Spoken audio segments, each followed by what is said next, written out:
শব্দ জবানে আনতে দিও না। যদি উ শব্দটা তোমার পিতা মাতা এই জবানে একবার নিয়ে আসে, তোমার জিন্দেগির আমল বরবাদ হয়ে যাবে। বলুন সুবহানাল্লাহ। তোমার জিন্দেগির আমল বরবাদ হয়ে যাবে। তোমার জিন্দেগির তসবিহ তাহলিল, তোমার জিন্দেগির দান ও খায়রাত, তোমার জিন্দেগির ভালো ভালো আমল যদি পিতা মাতা একবার উ শব্দ করে, আমার আল্লাহ বলছে তোমার সব বরবাদ হয়ে যাবে। আর আজ মুসলমান আমরা পিতা মাতাকে এত কষ্ট দিয়ে থাকি, এত উ শব্দ, এত কড়া ভাষায় কথা বলি। আজ আমাদের নামাজের ঠিকানা কি হবে? রোজার ঠিকানা কি হবে? দান ও খায়রাতের ঠিকানা কি হবে? আমালা সরকার ঠিকানা কি হবে? যদি পিতা মাতা আমাদের প্রতি নারাজ হয়ে যায়। সিদ্দিক আকবর, যাও পানি নিয়ে এসো। উমরে ফারুক, দেখো ব্যাপারটা কি, বেহুশ হয়ে গেল কেন?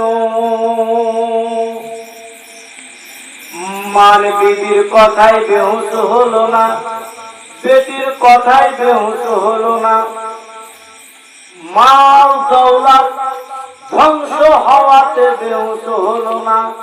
কিন্তু মায়ের কথা যখনই বললাম যে তোমার মা কি ইন্তেকাল করেছে, তোমার পিতা কি ইন্তেকাল করেছে, ওই মমতাময়ী মা আর মমতাময়ী পিতার কথা শুনে বেহুশ হয়ে গেল।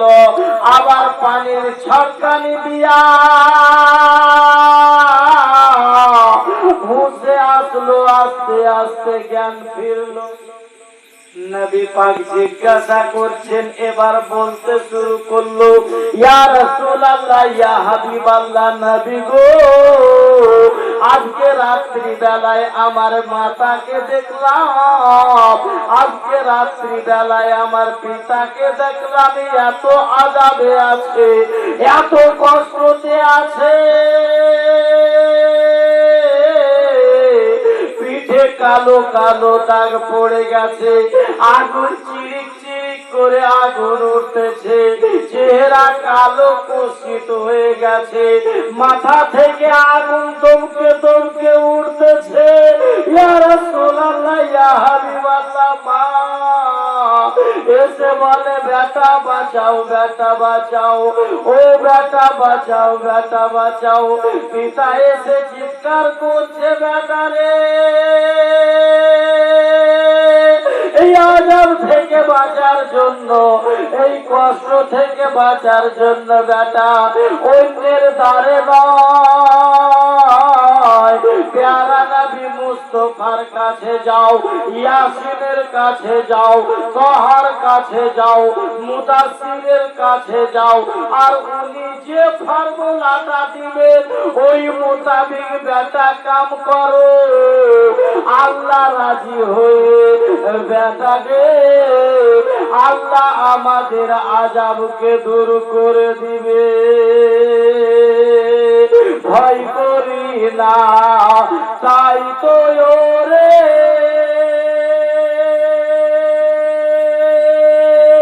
আযাব ডরাই নবীর নামে। ভয় করি না, তাই তো ওরে আগুন ডরাই নবীর নামে। আগুন হইল ফুল বাগিচার ফুল, খোদার নূরে তৈরি গো আমার মুহাম্মদ রাসূল। আল্লাহর নূরে তৈরি গো আমার মুহাম্মদ রাসূল।